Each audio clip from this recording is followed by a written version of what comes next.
Dobar dan i dobrodošli u novi video. Danas pravimo brzi kolač od maka. Ukoliko vas zanima ovaj recept, ostanite sa mnom. Za ovaj recept je potrebno 250 g brašna, 250 g šećera, 1 prašak za pecivo, 100 g maka. Izmiješajte sve ove suhe sastojke kao što vidite ovdje na videu, pa polako dodajte 150 ml ulja i na kraju još dodajte 300 ml mlijeka. Kada ste dodali sve sastojke, sve to fino izmiješajte da dobijete glatku smjesu bez grudvica.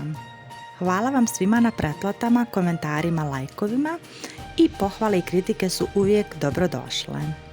Na kraju još na dno pleha stavite papir za pečenje i izlijete ovu masu.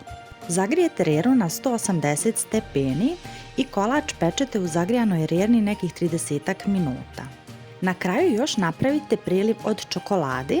U jednu šerpu stavite 6 cupenih kašika šećera, 6 cupenih kašika vode, 100 g čokolade i 2 kašike ulja.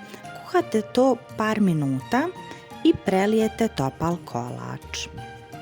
Kolač pustite da se ohladi, nasiječete ga i služite. Ako ste ljubitelj brzih i jednostavnih kolača, isprobajte ovaj recept, pišite mi u komentar kako vam se sviđa, a mi se čujemo u narednom videu. Ćao!